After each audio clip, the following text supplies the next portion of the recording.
Les Confessions de saint Augustin, livre 12, chapitre 15. Diverses vérités qu'on doit supposer comme constantes dans les sens différents qu'on peut donner aux premières paroles de la Genèse. Accuserez-vous de fausseté ce que la vérité même, en parlant aux oreilles de mon cœur, m'a dit d'une voix si puissante, touchant la véritable éternité du Créateur, en m'apprenant que sa substance ne change point par le temps, et que sa volonté n'est point séparée de sa substance, ce qui fait qu'il ne veut point tantôt ceci et tantôt cela, mais que tout ce qu'il veut, il le veut une seule fois, tout à la fois et toujours, non pas à diverses reprises, tantôt une chose et tantôt une autre, de sorte qu'il n'arrive jamais qu'il veuille ce qu'il n'a pas voulu, ou qu'il ne veuille plus ce qu'il voulait auparavant, parce qu'une telle volonté serait changeante, et que tout ce qui est changeant n'est pas éternel. Or, notre Dieu est éternel. Comme aussi ce qui m'a été dit aux oreilles de mon cœur, que l'attente des choses à venir se change en une seule vue présente lorsqu'elles sont arrivées, et que cette vue se change en mémoire lorsqu'elles sont passées. Or toute connaissance sujette à changement est muable, et tout ce qui est muable n'est pas éternel, mais notre Dieu est éternel. C'est pourquoi toutes ces vérités jointes ensemble m'apprennent que mon Dieu, le Dieu éternel, n'a pas produit ses créatures par une nouvelle volonté, et que sa connaissance n'a rien qui soit sujet à la loi du temps. Que diriez-vous à cela, vous qui combattez le sens que j'ai donné aux paroles de l'Écriture ?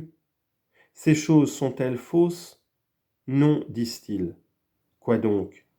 N'est-il pas vrai que toutes les natures, soit qu'elles aient déjà leur forme et leur beauté, soit qu'elles ne soient encore qu'une matière capable de la recevoir, ne tiennent leur être que de celui qui est souverainement bon, parce qu'il est le souverain être ? Nous ne nions pas aussi cela, répondent-ils. Quoi donc ?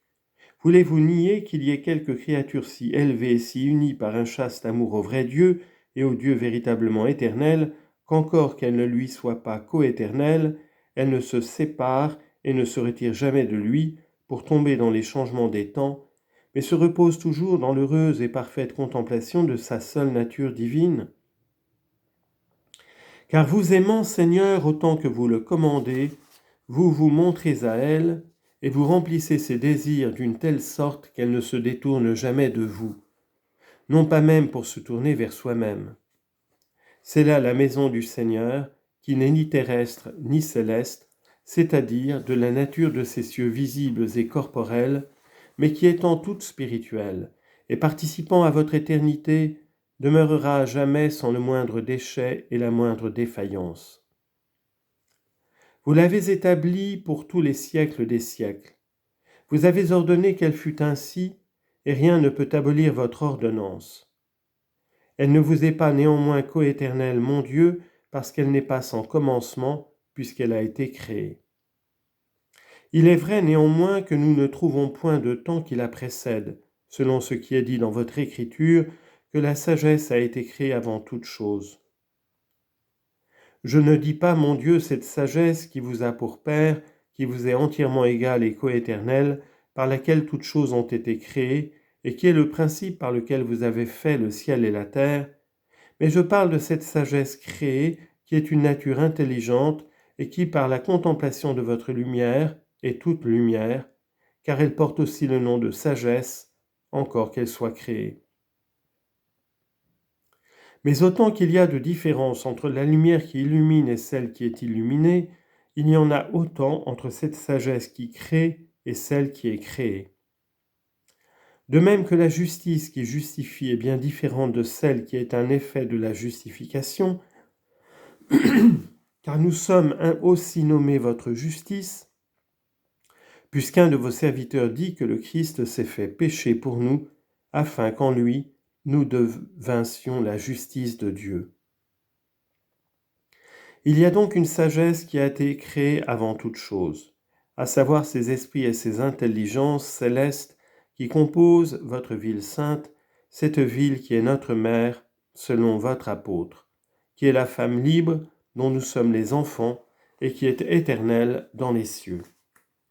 Mais dans quels cieux, sinon dans ces cieux des cieux qui vous louent, dans ce ciel du ciel qui appartient au Seigneur? Mais encore que nous ne trouvions point de temps qui précède cette sagesse, puisqu'étant la première de toutes les créatures, elle précède la naissance du temps, l'éternité du Créateur ne laisse pas de la précéder, parce que c'est de lui qu'elle a tiré son origine, quoique ce n'ait pas été dans le temps, puisque le temps n'était pas encore. C'est pourquoi elle procède tellement de vous, mon Dieu, qu'elle est néanmoins entièrement différente de vous, et non pas vous-même. Car encore que nous ne trouvions aucun temps, ni avant elle ni en elle, parce qu'elle est en état de contempler toujours votre face, et qu'elle n'en détourne jamais ses regards, ce qui la rend exempte de tout changement, sa nature toutefois en est capable, et ainsi elle pourrait s'obscurcir et se refroidir, si la grandeur de son amour ne l'unissait si étroitement à vous, qu'en étant sans cesse éclairée et sans cesse embrasée comme en un plein midi, il ne se peut faire qu'elle ne luise et qu'elle ne brûle toujours. Ô admirable maison, ô palais étincelant de lumière, que j'ai d'amour pour vos incomparables beautés, pour ce bienheureux séjour où réside la gloire de mon Dieu, qui est tout ensemble l'ouvrier qui vous a bâti et le roi qui vous habite. Je soupire continuellement après vous dans mon pèlerinage sur la terre, et je dis à celui qui vous a formé qu'il me veuille aussi posséder en vous, puisqu'il m'a fait aussi bien que vous. J'avoue que je me suis égaré comme une brebis perdue,